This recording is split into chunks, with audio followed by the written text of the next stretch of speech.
Well, this is my last meal on the Amtrak going to Chicago. It's a vegan chili, and it has, as you can see, cheese in it. And there is a little dessert up there to my right, up here. That's that butter cake.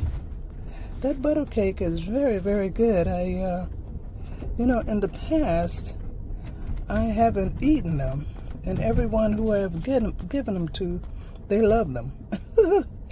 So, I don't know, I might eat mine this time. So, this is my last lunch here on the Amtrak train going to Chicago. And I'm glad that you can come with me.